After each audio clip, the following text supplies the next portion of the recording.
Bienvenidos de nuevo. Ahora vamos a ver lo que serían aquellas teorías de aprendizaje que son aplicables, no solamente a los entornos y las redes sociales, al mundo virtual, sino a cualquier actividad que tenga que ver con el proceso de enseñanza-aprendizaje. De todas formas, sí que vamos a intentar centrarnos en los aspectos más virtuales. Pero para ello debemos repasar un poquito, bueno, qué es lo que nosotros hacemos, debemos reflexionar sobre cómo hacemos este acto, este proceso, este estado mental en el cual nuestro cerebro, nuestra mente, lo que consigue es el hecho ese del aprendizaje. Una cosa bien extraña, porque si lo piensas, ¿qué es el aprendizaje? Capturar información, saber qué es una cosa, memorizar, tener habilidad para hacer algo, ser competente, ¿eh? Bueno, es difícil, ¿no? Pero bueno, vale la pena reflexionar sobre ello y primero eso es lo que deberíamos hacer. Por ejemplo, el doctor James Schul, a partir del modelo de David Kolb, en el que hay un ciclo de aprendizaje claramente definido, él lo busca y lo hace corresponder con los procesos cerebrales. Hace un estudio de los procesos cerebrales y de las partes del cerebro que intervienen en estos procesos.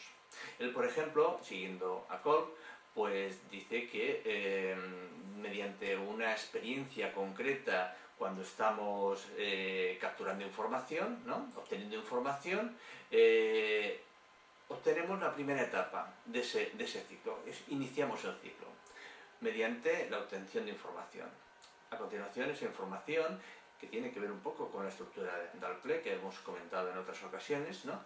Pues esa reflexión nos permite que comience a tener significado la información que hemos capturado. Ese significado se lo damos nosotros y ya veréis que dentro de las teorías pedagógicas del aprendizaje, pues ya sea el conductismo o ya sea el conectivismo o sea el estructuralismo, cualquiera que fuera, dicha teoría, pues esa interpretación, esa parte reflexiva en la que adquirimos significados mentales de las cosas que observamos, pues son explicadas de diferentes formas. Una vez que tenemos ya realizada la primera reflexión, conceptualizamos, incorporamos dentro de nuestros estados mentales ese concepto que estamos aprendiendo, que para nosotros ha comenzado a ser significativo. Estamos construyendo nuestro aprendizaje. Bien, en ese momento de la conceptualización abstracta, nosotros podemos usar esos significados, no solamente los incorporamos, sino que además los podemos usar. Los usamos para trabajar, para relacionarnos, para enseñar a los demás, ¿vale? Y finalmente, en el ciclo de Kolb, pues nos encontramos con que hacemos uso de todo lo que en este momento conforma nuestro estado mental y lo utilizamos para adaptarnos a la realidad que tenemos, para adaptarnos al medio, para adaptarnos a las relaciones sociales que mantenemos, en el trabajo, etc. Bien, esas relaciones es la aplicación de lo que nosotros hemos llegado a aprender. Bien, cuando realizamos todo el proceso de aprendizaje en este ciclo de Kolb, al final somos capaces de generar ideas nuevas a partir de conocimientos que hemos adquirido, de conceptos que para nosotros son significativos. A partir de ese momento incluso nosotros podemos sintetizar y crear nuevas ideas. Os aconsejo y veréis el ejemplo en el que vemos las cortezas o las partes diferentes del cerebro que intervienen en este proceso de aprendizaje. Os lo dejo y está en los apuntes. El primer proceso, ¿vale?, que tiene que ver con las cortezas sensoriales, es el que obtiene la información. Y es en la parte trasera de nuestro cerebro donde parece ser que esos procesos comienzan. El segundo es en el lóbulo temporal, en la parte inferior, en el cual parece ser que ahí creamos el significado de aquello que hemos capturado nosotros de la realidad, de los inputs de la realidad, de la parte de la realidad sensible, aquella en realidad que captamos con los ojos, que captamos con los dedos, que captamos con el oído, etc. Bien, pues lo procesamos ese significado. ¿Qué es esto que toco? No sé, es una superficie plana, es una superficie lisa, ¿vale? Entonces aquí comenzamos a crear nuestro proceso de aprendizaje, porque creamos significados a partir de aquello que yo, mediante la vista, el tacto o lo que fuera, acabo de capturar. Parece ser que el tercer proceso, cuando ya conceptualizamos y creamos abstracciones, lo hacemos con el córtex prefrontal, ¿no? Aquí ya reflexionamos, trabajamos eso que hemos aprendido.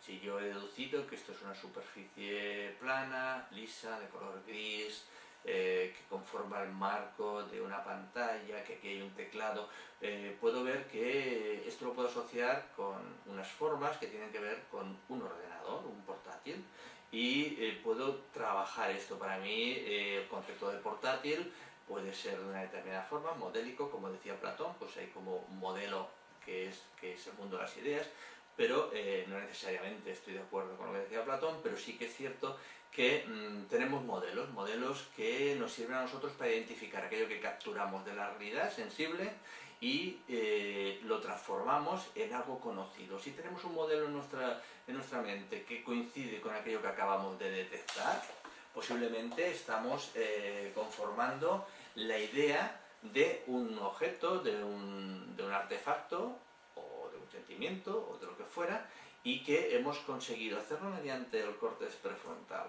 Y finalmente, la corteza motora, la superior, es el cuarto proceso en el cual aplicamos, actuamos. Todo eso que hemos aprendido, que hemos capturado, reflexionado, dado significado, actuamos. Y parece ser que actuamos con la corteza motora. Bien, estas serían las bases biológicas y neurológicas del posible proceso de aprendizaje que nos hablaba Cole. No deja de ser una teoría, pero es interesante poder colocarlo dentro de nuestra mente. En cuanto a teorías pedagógicas, muchas tienen que ver pues, con teorías psicológicas, sociológicas, etcétera, filosóficas. Bueno, podemos comentar el tema del estructuralismo, las teorías estructuralistas, que, bueno, un poco lo que nos enseñan es que debemos afrontar el estudio de la realidad, el estudio de las cosas, a partir de una visión sistémica en la cual hay diferentes estructuras que conforman todo el sistema y que esas estructuras posiblemente tengan unas relaciones. Y no necesariamente una estructura es superior a la otra, ni es más nuclear, sino que todas, el hecho de estar dentro del sistema, conforman esa realidad o ese aprendizaje o ese conocimiento. Depende del campo de las ciencias en los cuales nos estemos dirigiendo. En el caso de las ciencias pedagógicas, pues cuando una persona está aprendiendo, está construyendo estructuras mentales en las que conecta aquello que aprende con aquello que para él es la realidad, con aquello que mentalmente está construyendo dentro, ¿no?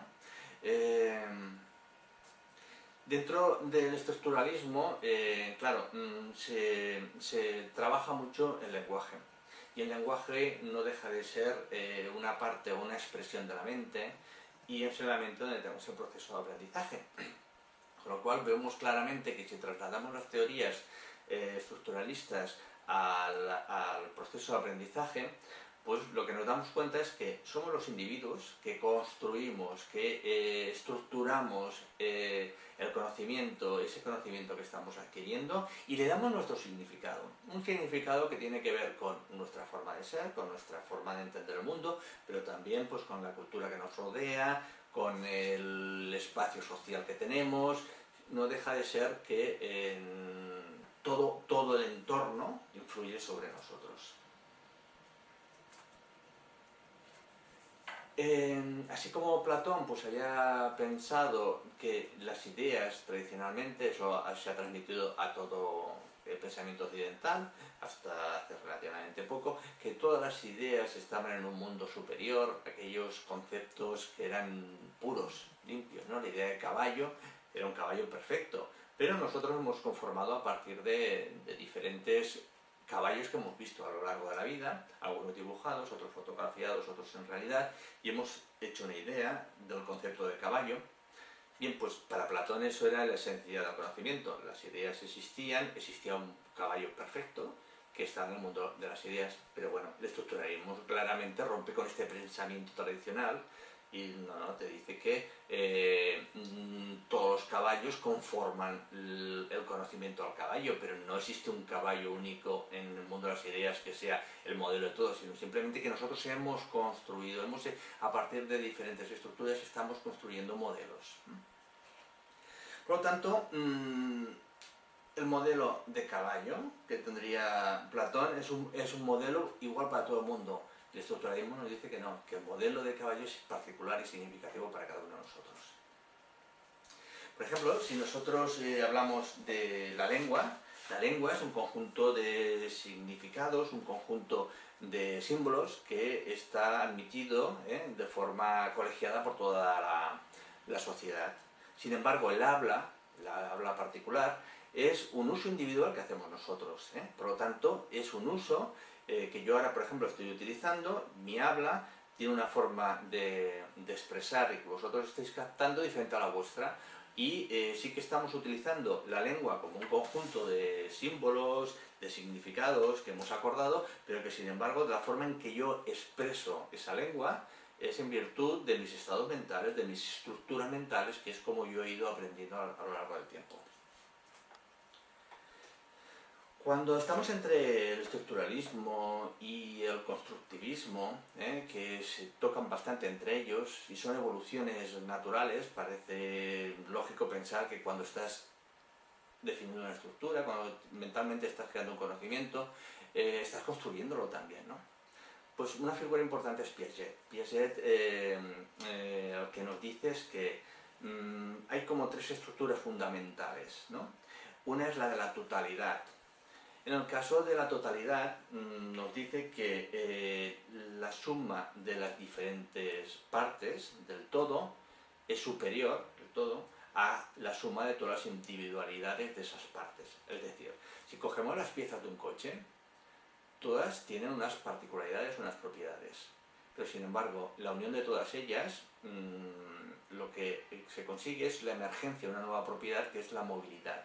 Por ejemplo, una rueda sí que tiene la virtud de rodar y trasladarse, pero sin embargo si forma parte de un coche no solamente tiene esa particularidad, sino que es dirigida, sino que es impulsada por el propio coche, etc. Es decir, el coche tiene propiedades superiores a las que tienen las partes. Bien, pues esta estructura de totalidad la podemos trasladar a nuestro pensamiento. Y al tener diferentes estructuras que hemos ido captando, si las tenemos desde un punto de vista más sistémico y total, nos permite realizar o aprender o tener aspectos mentales superiores a los de las diferentes partes. Por ejemplo, la conciencia.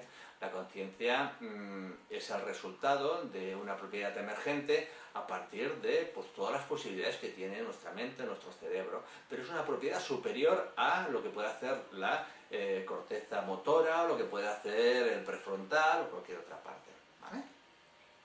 También cualquier sistema, cualquier estructura fundamental se autorregula. ¿Para qué? Para equilibrarse. Es normal que si tenemos todo un sistema, este sistema sufra cambios, pero como tiene que ser un sistema, al final lo que consigue es equilibrarse. Y también, para que haya ese equilibrio, necesita que hayan transformaciones. Y las transformaciones también forman parte de esta estructura fundamental, puesto que nos permiten el equilibrio dinámico.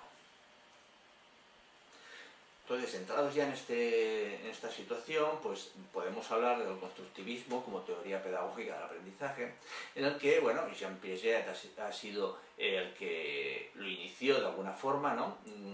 Diciendo, bueno, nosotros cómo construimos nuestro aprendizaje, cómo aprendemos, pues mediante el medio, ¿no? Nosotros, lo que nos rodea, el entorno, es lo que nos permite aprender. Y a medida que aprendemos, incorporamos ese conocimiento, pero es subjetivo. Siempre que construimos algo es nuestra propia experiencia, por lo tanto es subjetivo, es de la persona y es intransferible. Yo lo puedo explicar mejor o peor, tú lo puedes entender de una determinada forma u otra, pero posiblemente nunca entenderás lo mismo que entiendo yo cuando hablamos de cosas, por ejemplo, que no pueden ser comprobables directamente mediante el hecho de los sentidos y comprobarlo. Por ejemplo, si yo te hablo de la idea de libertad, tú tu idea de libertad es diferente a la mía, porque has podido tener un aprendizaje diferente en cuanto a lo que significa libre albedrío, sobre lo que significa ser libre para ir a un sitio o lo que fuera. En cambio, si hablamos de lo que mide un metro, todos sabemos lo que mide un metro y lo podemos comprobar. Bien, esa experiencia subjetiva, ¿vale?, es la que nos hace diferentes a todos. Bueno, finalmente, como hemos quedado, de forma interna, nosotros realizamos la reconstrucción de la realidad, recibimos inputs y reconstruimos nuestra propia realidad, ¿vale? Pero claro, entonces eso, todos somos iguales, todos somos igual de inteligentes, esto no lo sabemos, porque ¿cómo lo podemos medir? Si cada uno tiene una inteligencia, tiene una construcción de sus procesos de aprendizaje diferente. Por lo tanto, las inteligencias no son medibles, son personales.